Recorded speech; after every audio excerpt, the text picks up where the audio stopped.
Have you ever pondered why there appears to be unrest in the Middle East all the time? What if I told you that the borders that were established many years ago were actually a ticking time bomb that would undoubtedly cause unending unrest? Come along on an exploration of the complicated network of political scheming, cultural quirks, and historical choices that have shaped Middle Eastern borders into a battlefield fit for never-ending conflict. Are these boundaries on a map more than just lines? And would they be able to provide light on the region's never-ending struggles? At a campaign visit on Friday at the Nowhere Cafe in Emmaus, Pennsylvania, President Biden fielded a few shouted questions. One day after the U.S. led attacks on dozens of Houthi military targets in Yemen. As Biden waited for a smoothie, a reporter asked, "Do you have a message for Iran?" He answered, "I've already given the message to Iran. They know better than to act." He said that Tehran was not interested in going to war with the U.S. When questioned about whether he would authorize more strikes in the event that the Houthi rebels who have been equipped, trained, and funded by Iran for years did not stop attacking military and commercial ships in the Red Sea, a vital waterway that connects trade between Asia and Europe, Biden was asked. He answered, "If the Houthis continue their outrageous behavior, we will make sure we respond to them." However, it doesn't seem likely that the Houthi attacks, spearheaded by the United States, will lessen hostilities in the Red Sea or anyplace else in the Middle East. The International Crisis Group issued a warning on Friday, stating that a military response to Houthi attacks may have limited overall impact but symbolic value for Western nations, and may curb certain Houthi capabilities. They might even exacerbate the situation. The ICG concluded that the Yemeni rebels are buoyed by popular support for supporting Hamas in Gaza and obtaining an unfair advantage over global trade. The Suez Canal and the Red Sea are used by over 15% of the world's maritime trade. As of November 19th, the Houthi attacks have accelerated, affecting nearly 50 nations. According to a statement from President Biden regarding the U.S. response, "You accept our user agreement, privacy policy, and cookie statement by registering. The Google privacy policy and terms of service are applicable, and ReCAPTCHA protects this website." 50 missiles and bombs were fired by American and British forces into Yemen, striking 60 military facilities spread across more than 24 places. However, it is said that the Houthis still possess the great majority of their military hardware. The ICG stated that, similar to Hamas, the Houthis feel empowered to have their way at a bearable cost. Both militias are enticing people to join them in their battles and promoting their causes. In the Red Sea on Sunday, the Houthis opened fire on an American warship. They struck a U.S.-owned container ship on Monday. The Houthis attacked a second cargo ship on Tuesday, and the United States opened fire on 4 more locations where missiles were ready to be fired. The intensification, as well as the ensuing risks, is indicative of a confluence of Middle Eastern problems. 10 confrontations with distinct adversaries, or in disparate contexts over disparate trigger points and divergent objectives, are currently coming together. Despite the current warnings from pundits about an expanding war, the trajectory has long been clear, and in the last 100 days, despite all of the American warships, soldiers, and diplomats stationed in the Middle East, the United States has accomplished very little except increase its vulnerabilities. Julian Barnes-Dacey, the director of the Middle East and North Africa program at the European Council on Foreign Relations, told me that the U.S. appears pretty disconnected from regional realities, which may have been an intentional approach to enable withdrawal.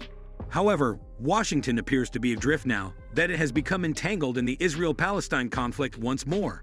It is virtually impossible for the U.S. to unilaterally impose its will upon the region due to the spiraling momentum. The clash of conflicts is disorienting. Israel is confronted by 4 different fronts. Since October 7, when 1,200 people were killed in an attack, it has engaged in combat with Hamas on the southern border. In the meantime, Hezbollah has supported Hamas by launching about 700 strikes from Lebanon's northern border. Although the 2 extremist groups, one Sunni and the other Shiite, share similar strategic objectives, their internal agendas diverge. As per U.S. intelligence, Hamas did not work with Hezbollah on the offensive. Until now, they have conducted essentially independent campaigns against Israel. Additionally, Israel and 16 Arab states are still at odds. Despite intense diplomacy on the part of the Biden administration, recent progress on the Abraham Accords intended to put an end to the 76-year-old Arab-Israeli conflict has been indefinitely delayed.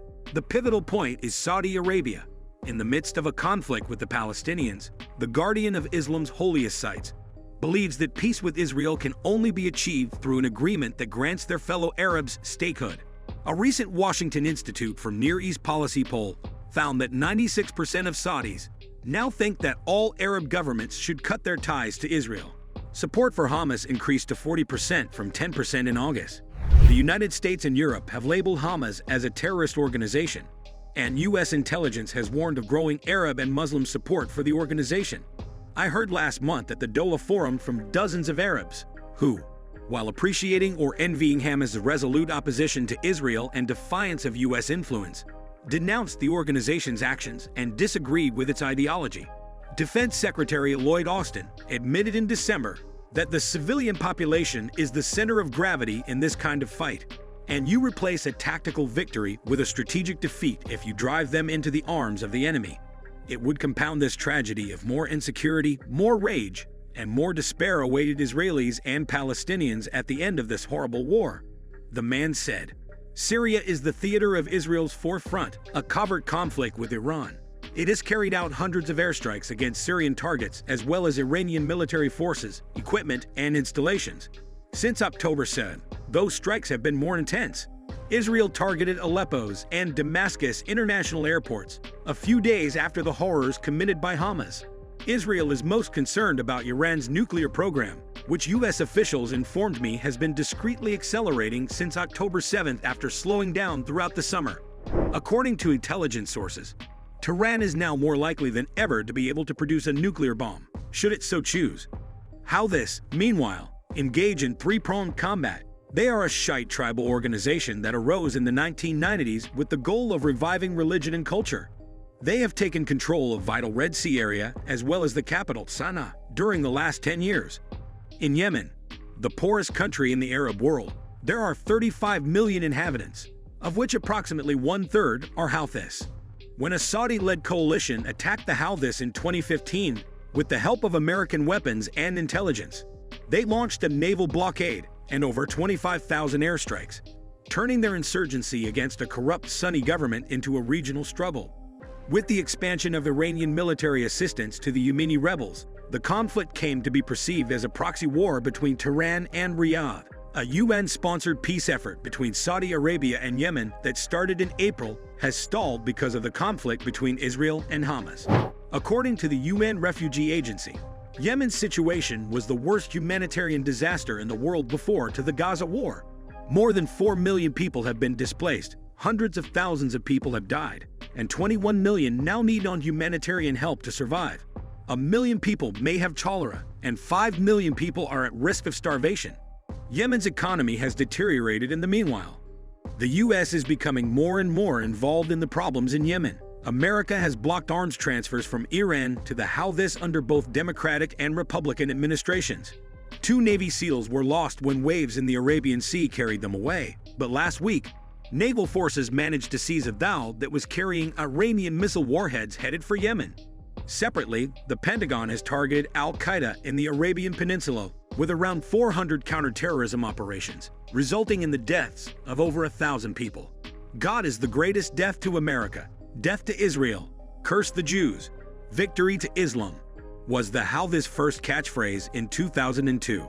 In just 100 days, Israel's bombardment of Gaza has resulted in the deaths of over 24,000 Palestinians, most of them women and children, and the destruction of half of the city's buildings. Additionally, the bombardment has caused famine, homelessness, and poverty. These events have inflamed public anger. In the last 8 weeks, the Houthis have attacked foreign vessels, including U.S. warships, off their coasts with missiles and drones, firing at Israel.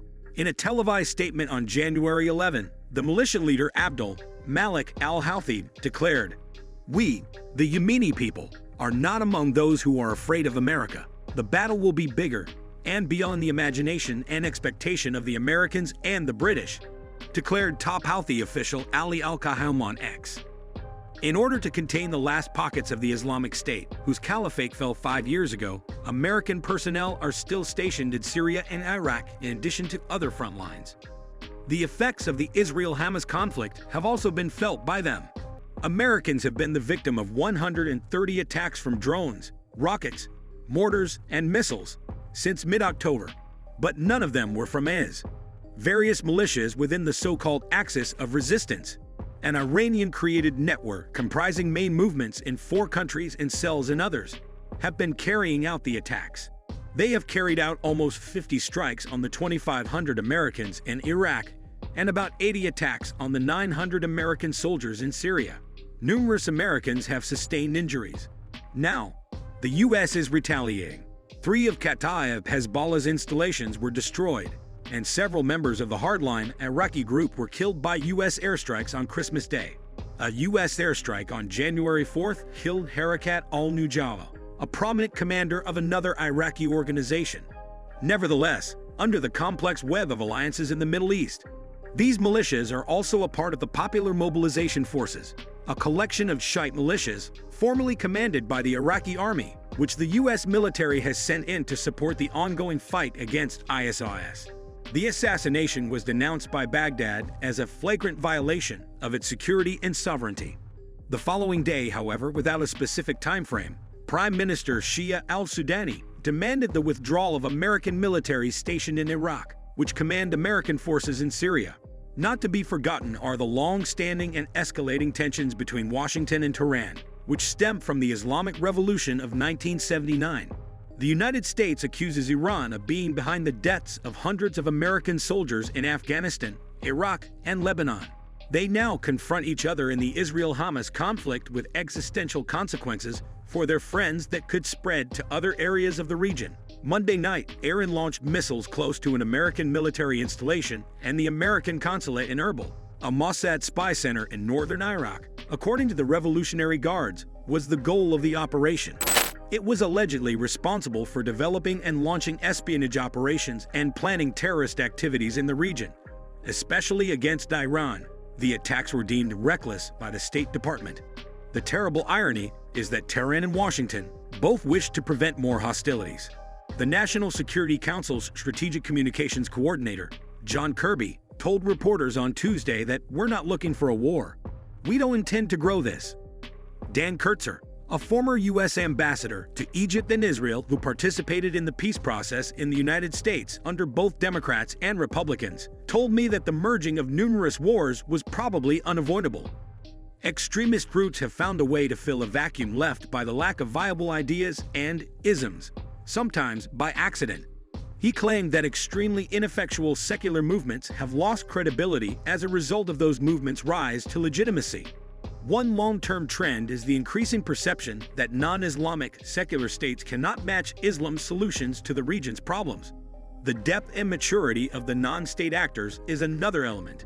Between 1948 and 1973, Israel fought 4 wars with the governments of surrounding Arab countries. But ever since, all of its confrontations have involved militias, the Houthis, the Palestine Liberation Organization, Hezbollah, and Hamas. For 2 generations, the Axis of Resistance has been home to militias. These days, their fighters are more equipped, have gained fighting experience, and can manufacture their own weapons. In order to prevent an enemy from adequately defending themselves, the Axis would have overmatch if they simultaneously unleashed their combined power on Israel. The failure of U.S. foreign policy is a third element. During the Second World War and the 1990s, diplomatic efforts were typically launched in tandem with military deployments. However, following the 9/11 attacks in 2001, the United States has reacted militarily to threats. Kurtzer declared, "This is bigger than the Houthis firing missiles or the Gaza war." Diplomacy has been marginalized. People in the region now view American involvement primarily via the barrel of a rifle, and its diplomacy is losing credibility. He compared it to your automobile breaking down. Carburetor failure occurs first, followed by fluids, wiring, and oil. You end up stranded sitting on the side of the road after that. The United States formally placed the Houthi party's official name, Ansar Allah, on the list of specially designated global terrorist groups on Wednesday in an attempt to apply last-ditch pressure on the rebels in Yemen. Additionally, it placed broad penalties on the most powerful militia in the Middle East's poorest nation. The National Security Advisor, Jake Sullivan, stated, "These attacks fit the textbook definition of terrorism. They have jeopardized international trade, endangered freedom of navigation, and put U.S. personnel, civilian mariners, and our partners in danger. The sanctions will not take effect for 30 days, giving nations and non-governmental organizations time to determine what to do about orders or shipments that are already en route. There will be certain carve-outs for humanitarian aid. Additionally, the administration stated that the United States would be open to reassess the designation if the Houthis cease their attacks. However, the Houthis have promised to keep going until the Gaza war is done, just like other factions in the axis of resistance. And that's not even visible. Subscribe now to delve deeper into the complexities of the Middle East borders and unlock a deeper understanding of the region's perpetual conflicts.